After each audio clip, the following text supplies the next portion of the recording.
আসসালামু আলাইকুম ওরহমতুল্লাহ। আশা করি আল্লাহর রহমতে সবাই অনেক ভালো আছেন। ইদানিং লক্ষ্য করছি অনেকে আমাদেরকে কমেন্ট করছেন, ফেসবুকে মেসেজ করছেন অথবা গ্রুপে পোস্ট করছেন যে আপনাদের ফাইবারের যে গিগগুলো আছে এগুলা আস্তে আস্তে ডাউন হয়ে যাচ্ছে। ফাইবারের গিগ অনেক কারণে ডাউন হতে পারে। আমাদের ইউটিউব চ্যানেলে যখন আপনি ভিজিট করবেন আমি আপনাদেরকে বলবো যে আপনারা যখন ফাইবারে কোনো গিগ দিবেন তখন ফাইবার কোর্সে চলে যাবেন আমাদের। তারপর হচ্ছে এইখান থেকে আপনারা একদম লেটেস্ট যে ভিডিওগুলো আছে কিভাবে গিগ দিতে হবে, এই যে দেখেন এইখানে আছে কিভাবে গিগ দিতে হবে, কিভাবে গিগ দিলে নতুনরা, এই যে দেখেন নতুন নিয়মে ফাইবার গিগ তৈরির পদ্ধতি কিছুদিন আগে দিয়েছিলাম, 1 ঘন্টা 11 মিনিটের একটা ভিডিও। মানে এই কোর্সটা আপনারা সবসময় লক্ষ্য করবেন যে ফাইবারের কোনো আপডেট আসলো কিনা, ঠিক আছে? তো এখন আপনারা যারা বলছেন যে আপনাদের গিগটা ডাউন আছে বা ডাউন হয়ে যাচ্ছে, আস্তে আস্তে ইমপ্রেশন কমে যাচ্ছে, তাদের জন্য একটা সলিউশন হচ্ছে আপনারা নিয়ম করে অনলাইনে থাকতে পারছেন কিনা। অনলাইনে থাকার অনেকগুলো পদ্ধতি আছে, এর ভিতরে আমি আপনাদেরকে একটা সহজ পদ্ধতি বলে দিব। আপনারা fiverr.com-এ যাবেন।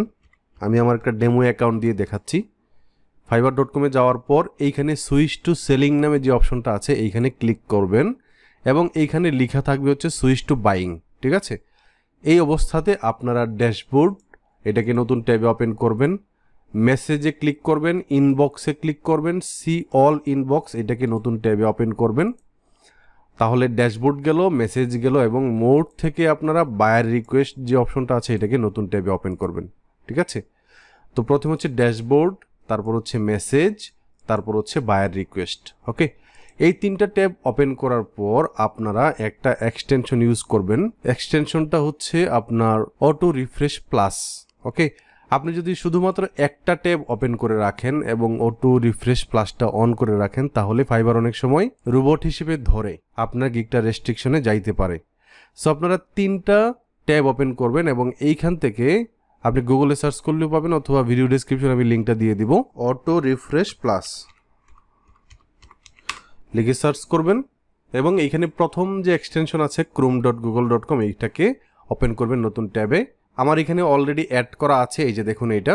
তো আপনি প্রথমে ড্যাশবোর্ডে যাবেন, ড্যাশবোর্ডে যাওয়ার পর এইটাতে ক্লিক করবেন। এইখানে ক্লিক করতে হবে।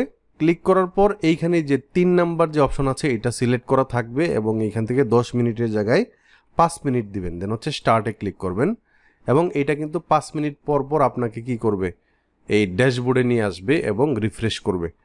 তারপর হচ্ছে ইনবক্সে গেলাম, এইখান থেকে আপনি এইটাকে ক্লিক করবেন, দেন হচ্ছে 3 নাম্বারটাকে চুজ করবেন, এখানে 6 মিনিট দিবেন, 6 মিনিট, দেন হচ্ছে স্টার্টে ক্লিক করবেন। আপনাকে এই ট্যাবে 6 মিনিট পর পর কী করবে, রিফ্রেশ করে দিবে এবং আপনার যে বায়ার রিকোয়েস্ট অপশন আছে এখান থেকে আপনি এখানে ক্লিক করে এটাকে 8 মিনিট করে দিবেন, 8 মিনিট, দেন হচ্ছে স্টার্টে ক্লিক করবেন, ঠিক আছে?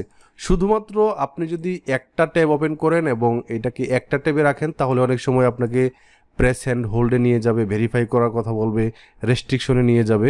আপনি যদি এইভাবে 3টি ট্যাবে অনলাইনে থাকতে পারেন এবং আপনার গিগের যে অন্যান্য প্যারামিটারগুলো আছে এগুলো যদি ঠিকঠাক থাকে তাহলে আপনি আপনার গিগটাকে দেখবেন যে কখনোই র্যাঙ্ক হারাবে না অথবা ইমপ্রেশন কমবে না, বরঞ্চ আপনাকে অনেক ক্লায়েন্ট খুঁজে পাবে। তো এইভাবে আপনারা নিয়ম করে অনলাইনে থাকবেন। এখন আপনি যদি আমাকে জিজ্ঞেস করেন যে আমি কোন টাইমটাতে অনলাইনে থাকবো, এর উত্তর হচ্ছে আপনি যদি ইউএসএ, ইউকে, তারপর হচ্ছে কানাডা এই টাইপের কান্ট্রিগুলোর মানে ক্লায়েন্টদেরকে পেতে চান তাহলে তাদের অফিসিয়াল আওয়ারে, তাদের যে অফিসিয়াল আওয়ার আছে ওইটাতে অনলাইনে আপনাকে থাকতে হবে, ঠিক আছে?